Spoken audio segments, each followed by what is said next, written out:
The Atlantic Ocean in early 1941 was a killing ground, and Britain was losing. Every month, merchant ships carrying food, fuel, and weapons from North America slipped beneath the grey waves, torpedoed by German submarines that seemed to operate with impunity. Winston Churchill would later admit that the U-boat threat was the only thing that truly frightened him during the entire war, and he had good reason to be terrified.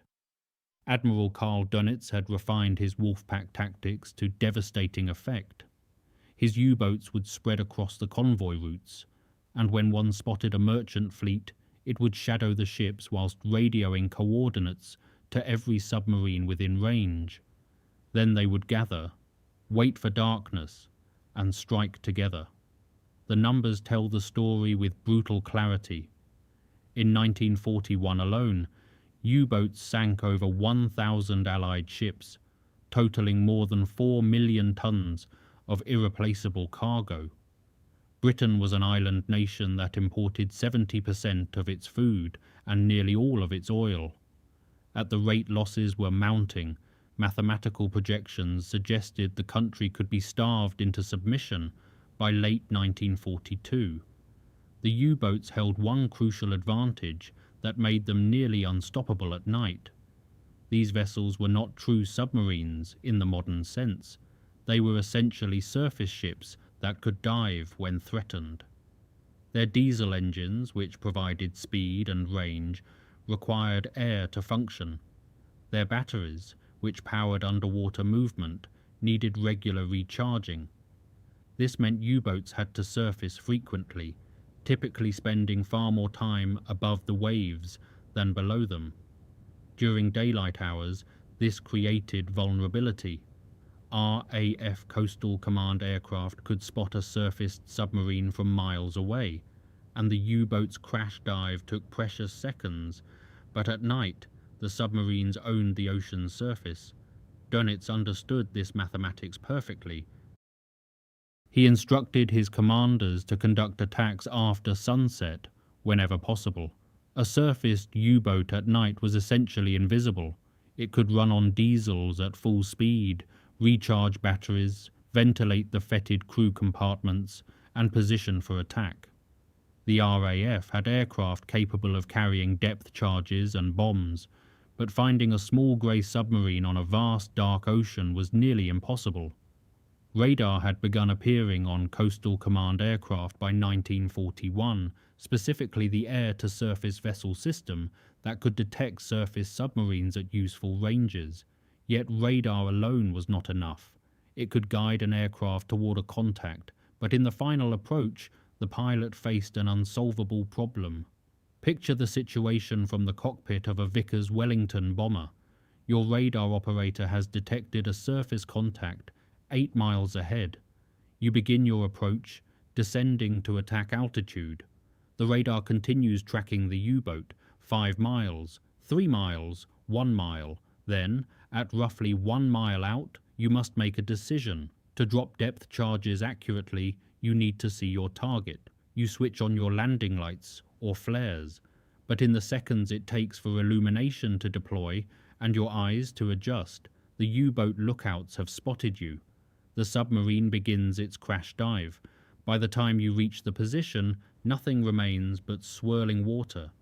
Your depth charges explode harmlessly. The U-boat escapes to kill another day. Coastal Command crews called this the black hole problem. They could find submarines, but could not kill them. Throughout 1941, aircraft made hundreds of night contacts with U-boats, but converted almost none into confirmed kills. The Germans knew they were being tracked, but they also knew they could escape. Dönitz's crews grew confident in their night immunity. They surfaced boldly, recharged at leisure, and continued their slaughter of merchant shipping.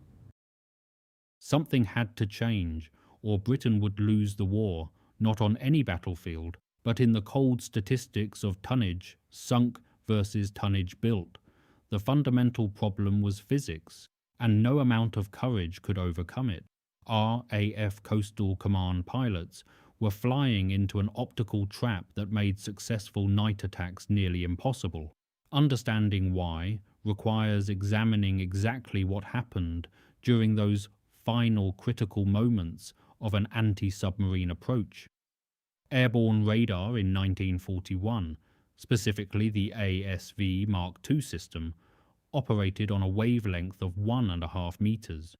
It could detect a surfaced U-boat from approximately 12 miles in reasonable conditions, giving the aircraft crew ample time to set up an attack run. The radar operator would call out ranges and bearings, the pilot would descend to around 250 feet, and the aircraft would close on its target at roughly 160 miles per hour. The mathematics suggested success should be straightforward. It was anything but. The critical limitation was the radar's minimum detection range. ASV Mark II suffered from what engineers called sea return, the interference caused by radar waves bouncing off the ocean surface itself. Below approximately 1 mile from the target, this noise overwhelmed the submarine's signature on the operator's screen. The contact simply vanished into a mass of flickering returns. From that moment, the crew was flying blind toward a target they could no longer track electronically. 1 mile might sound like adequate distance to acquire visual contact, but consider the realities. A Type 7 U-boat measured just 67 meters long and presented a very low profile when surfaced, with the conning tower rising only a few meters above the waterline. On a dark night, with no moon, this grey shape was utterly invisible against the black Atlantic. Pilots had 3 options, and all of them failed consistently. The first option was flares. Aircraft carried parachute flares that could illuminate a wide area when dropped. However, the flare needed time to ignite and descend to useful altitude after release. Dropping it too early meant the illumination would fade before the aircraft arrived. Dropping it too late meant the submarine had already been alerted by the aircraft's engines. U-boat lookouts were specifically trained to listen for approaching aircraft, and the sound carried clearly across calm water. The moment they heard engines, they would alert the commander, who would order an immediate crash dive. The second option was the aircraft's landing lights. Switching these on provided instant illumination, but at suicidally close range. By the time the pilot could see the submarine, he was virtually on top of it. Making an accurate attack run required proper alignment, speed, and altitude. All of these needed adjustment time that simply did not exist in those final seconds. The third option was pure luck, hoping to spot the submarine's phosphorescent wake or catch a glint of moonlight on the hull. Some crews tried firing tracer rounds ahead of their aircraft to illuminate the target, but this rarely worked and announced their presence even more dramatically. German submarine commanders quickly learned to exploit this gap.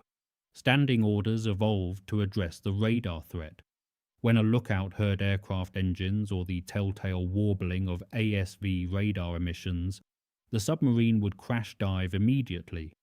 A well-drilled crew could get their boat under the surface in 25 to 30 seconds. Since the aircraft needed at least 45 seconds to cover that final mile, the mathematics favored the defenders. Time after time, Coastal Command crews arrived at the attack position to find only an empty patch of disturbed water, perhaps a few bubbles rising from the deep. The statistics were damning. Throughout 1941, RAF Coastal Command made over 200 radar contacts with U-boats at night, but achieved fewer than 5 confirmed kills.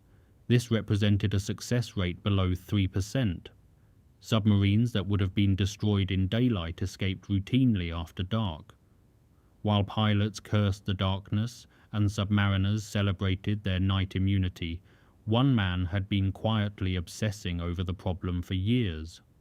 Squadron leader Humphrey Leigh was not a typical RAF officer. He was older than most, having served in the First World War, and possessed an inventor's restless mind, combined with a stubborn refusal to accept that problems were unsolvable.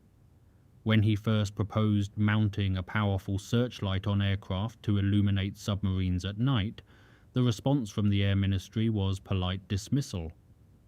Leigh had begun developing his concept as early as 1940, recognizing that the gap between radar detection and visual attack was the critical weakness in Coastal Command's night operations. His solution seemed deceptively simple: mount a searchlight powerful enough to illuminate a submarine from 1 mile away, connect it to the aircraft's radar system so it could be aimed accurately, and switch it on only in those final seconds before weapon release. The submarine crew would have no warning, no time to dive, and no chance of escape. Simple in concept, extraordinarily difficult in execution.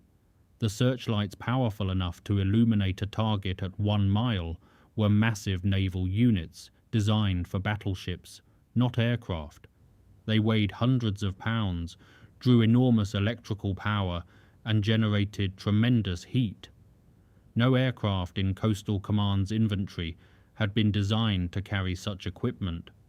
The engineering challenges seemed insurmountable, and the Air Ministry had other priorities. 1940 was the year of the Battle of Britain. Resources went to fighter command, not experimental projects for Coastal Command. Leigh refused to abandon his idea. He conducted calculations, drew designs, and pestered anyone who would listen. He found allies in the scientific community, particularly among researchers who understood that the U-boat threat was existential.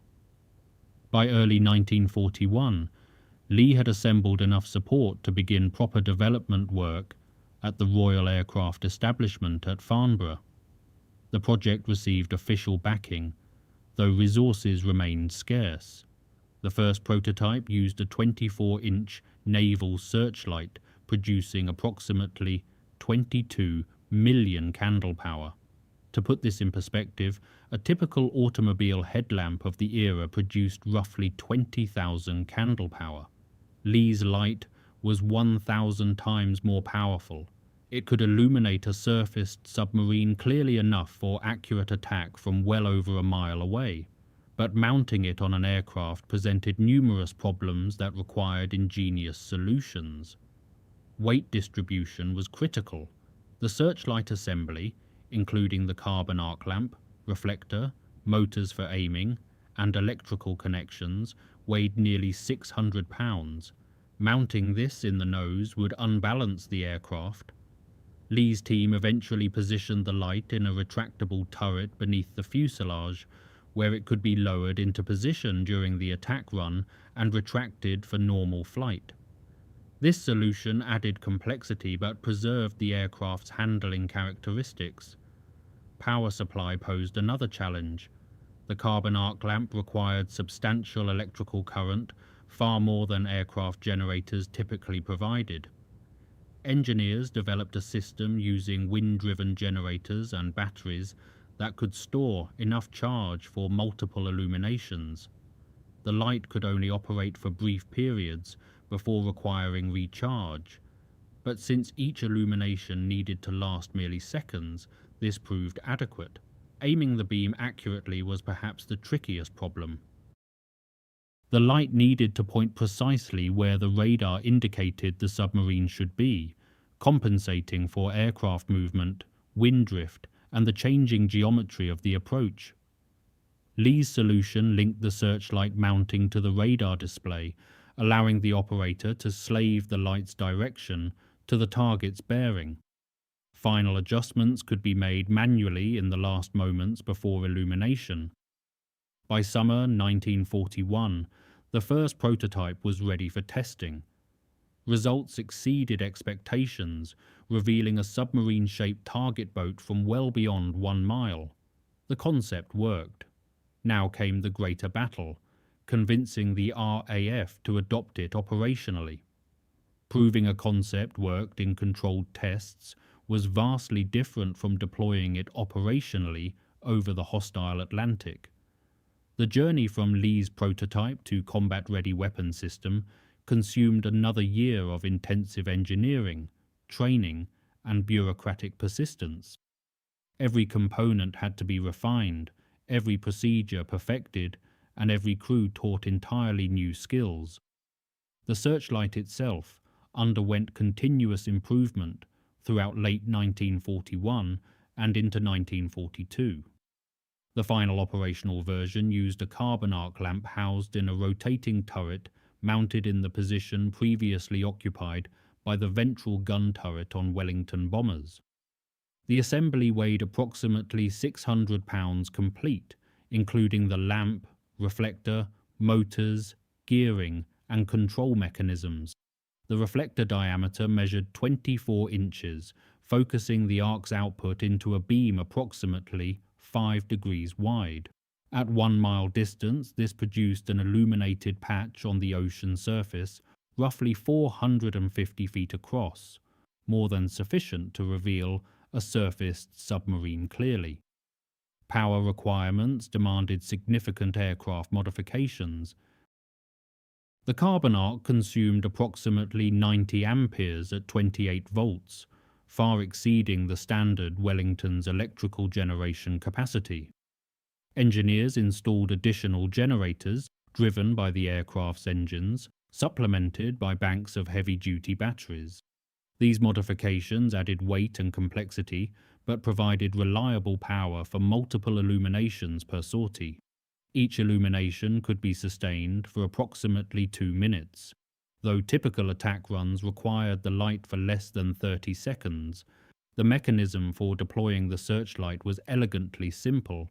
During normal flight, the turret remained retracted within the fuselage, presenting a smooth aerodynamic profile. When the crew prepared for attack, hydraulic systems lowered the turret into position beneath the aircraft. The lamp could then rotate through 360 degrees horizontally and adjust vertically to compensate for the aircraft's approach angle. A crewman called the Leigh Light operator controlled both the aiming and the crucial moment of illumination. Timing was everything. Switch the light on too early, and the submarine would crash dive before the aircraft arrived.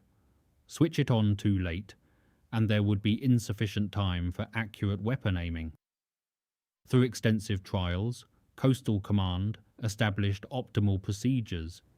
The aircraft would approach on radar guidance, descending to attack altitude of approximately 250 feet. At 3/4 of a mile from the target, the operator would switch on the searchlight. This provided roughly 20 seconds of illumination before weapon release, enough time for the pilot to adjust his aim, whilst denying the submarine sufficient warning to escape. The first operational Leigh Light Wellingtons were assigned to 172 Squadron, based at Chivenor in Devon. Crews underwent intensive training throughout spring 1942, practicing coordinated approaches against friendly submarines and target boats. The learning curve was steep. Pilots had to master the transition from instrument flying to visual attack in split seconds. Radar operators needed to maintain contact until the last possible moment, whilst communicating constantly with both pilot and light operator. The light operator had to anticipate the target's position and switch on at precisely the right instant. Squadron records reveal the difficulties encountered. Early training sorties often ended with the light illuminating empty ocean because timing or aiming was fractionally wrong. Submarines practicing evasion could exploit any hesitation. Gradually, however, procedures became instinctive. Crews developed the coordination that only repetition produces. By May 1942, 172 Squadron was declared operational. The weapon system that emerged from this development process represented genuine innovation.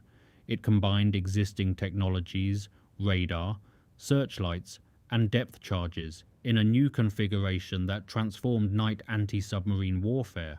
What had been impossible was now merely difficult. The U-boat's sanctuary of darkness was about to be invaded. The night of 4th June 1942 marked a turning point that neither side immediately recognized.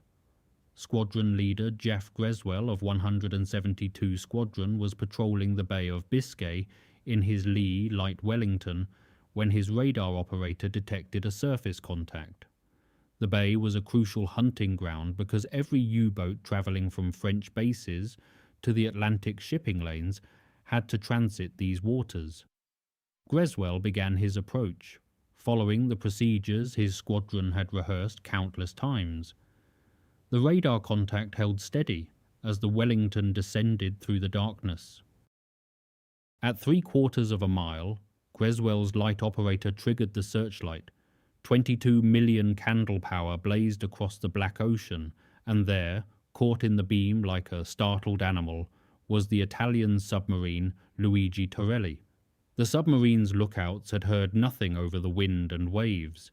They had no warning whatsoever until that blinding light pinned them against the night. Greswell pressed his attack, releasing depth charges as the Wellington roared over the frantically diving boat. The explosions straddled the submarine, causing significant damage. Luigi Torelli survived this encounter, but was so badly wounded that she limped back to port, requiring extensive repairs. More importantly, her crew reported something unprecedented. An aircraft had attacked at night with devastating accuracy, appearing from nowhere with a light brighter than anything they had experienced. The implications rippled through Axis submarine commands. 5 nights later, on 9th June, another 172 Squadron Wellington achieved what Greswell had narrowly missed. Pilot Officer Wiley Howell caught U-502 on the surface in the Bay of Biscay. His approach was textbook perfect. The Leigh Light illuminated the submarine at precisely the right moment, and Howell's depth charges fell directly alongside the hull. U-502 went down with all hands, the first confirmed kill directly attributable to Leigh Light technology. The summer of 1942 became a hunting season that German submariners had never anticipated. Throughout June, July, and August, Leigh Light Wellingtons prowled the Bay of Biscay with increasing success. U-boats that had previously surfaced with confidence now found themselves under sudden attack. The psychological impact was immense. Crews who had felt secure in darkness now understood that the night offered no protection. Admiral Dönitz received alarming reports from returning submarines and interrogated survivors from those that did not return. The pattern was unmistakable. Aircraft were attacking at night with unprecedented accuracy, and the first warning was a blinding light followed almost immediately by explosions. His staff struggled to understand how the British had solved the night attack problem. Initial theories suggested improved flares or some form of infrared detection. The true answer, a simple searchlight integrated with existing radar, seemed almost insultingly straightforward. The statistical shift was dramatic. Before the Leigh Light, night attacks by Coastal Command aircraft resulted in kills less than 3% of the time. During summer 1942, this rose to approximately 17%. More significantly, even attacks that did not sink submarines frequently caused damage that forced boats to abort patrols. Every U-boat returning to port for repairs was a U-boat, not sinking merchant ships. Between June and September 1942, Leigh Light aircraft in the Bay of Biscay sank 5 U-boats outright and damaged at least a dozen more. These numbers might seem modest compared to total U-boat strength, but they represented something more important than mere statistics. The sanctuary had been breached. German submariners could no longer count on darkness for protection. They could no longer surface confidently to recharge batteries and rest crews. The rules of the Atlantic War had fundamentally changed. The transformation in night warfare effectiveness stunned both sides. Before the Leigh Light's introduction, Coastal Command's night operations had been exercises in frustration. Aircraft would fly for hours, make radar contacts, attempt approaches, and return home empty-handed. The submarines they encountered would report brief scares, but nothing more. Now, those same patrols were producing consistent results that fundamentally altered the mathematics of the Atlantic campaign. Detailed analysis of attack records reveals the magnitude of change. During 1941, Coastal Command conducted 216 night attacks against U-boats, resulting in only 3 confirmed kills and perhaps a dozen instances of serious damage. The success rate hovered below 2%. In the second half of 1942, with Leigh Light aircraft operational, the kill rate for night attacks climbed to nearly 20%. 1 in 5 attacks now resulted in a destroyed or critically damaged submarine. For crews who had spent months accomplishing nothing, this was revolutionary. The geographic impact concentrated in the Bay of Biscay, that unavoidable transit zone between French ports and the open Atlantic. Dönitz had established his U-boat headquarters in Lorient, with additional bases at Brest, La Rochelle, La Pallice, and Bordeaux. Every submarine departing for patrol or returning from operations had to cross the bay. Previously, this transit was considered relatively safe. Aircraft posed threats during daylight, but submarines simply travelled surfaced at night, making good speed while recharging batteries depleted during daytime diving. The Leigh Light ended this comfortable routine. U-boats entering the bay now faced potential attack at any hour. Commanders had to choose between surfacing to charge batteries, essential for continued operations, and risking sudden illumination, followed by explosions. Some attempted to rush through the bay entirely submerged, but this consumed precious battery power needed for combat operations.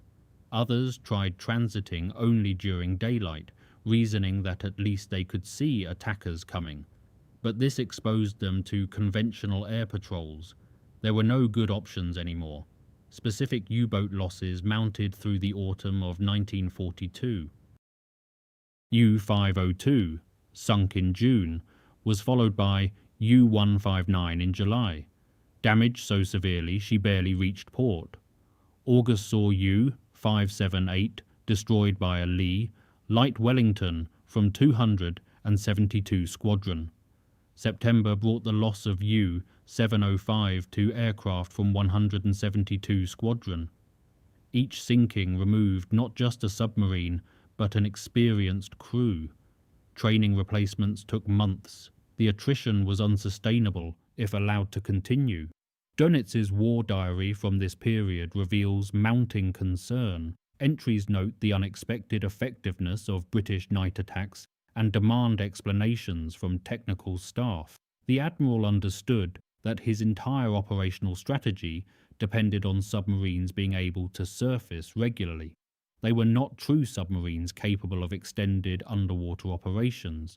They were diving boats that needed surface time for propulsion, battery charging, and crew welfare. Anything that prevented surfacing threatened the entire U-boat campaign. His initial response was tactical. U-boats received orders to increase lookout vigilance, with additional crew members posted as dedicated aircraft watchers during surface periods. Submarines were instructed to dive immediately upon any aircraft detection, regardless of whether attack seemed imminent. These measures reduced losses somewhat, but imposed their own costs. Frequent crash dives exhausted crews and consumed compressed air reserves. Extended underwater periods drained batteries faster than they could be recharged. Patrol durations shortened as boats struggled to maintain operational readiness. The kill statistics told only part of the story. Equally important was the suppression effect. Submarines that remained submerged to avoid Leigh Light attack were submarines not effectively hunting convoys. The Light was winning even when it was not killing. German engineering responded to the Leigh Light threat with characteristic speed and ingenuity. Within months of the first attacks, countermeasures began appearing on U-boats, initiating a technological race that would continue until the war's end. Each innovation spawned a counter-innovation, each solution created new problems, and both sides poured resources into gaining temporary advantage in this invisible contest over the dark Atlantic. The first German response was METOX, a radar warning receiver that could detect ASV Mark II emissions.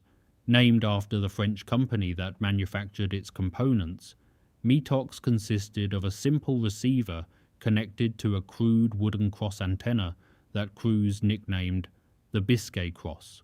When mounted and operational, METOX could detect approaching aircraft using radar from approximately 30 miles away, giving submarines ample warning to crash dive before aircraft reached attack range. The device entered service in August 1942, and its effect was immediate. Leigh Light attack success rates plummeted. Aircraft would approach contacts only to find empty ocean where their radar had indicated submarines moments before. The METOX receiver had restored the advantage to the defenders. U-boats could surface confidently again, monitoring their receivers for the telltale warbling that indicated radar emissions. When the warning came, they simply submerged and waited for the aircraft to pass.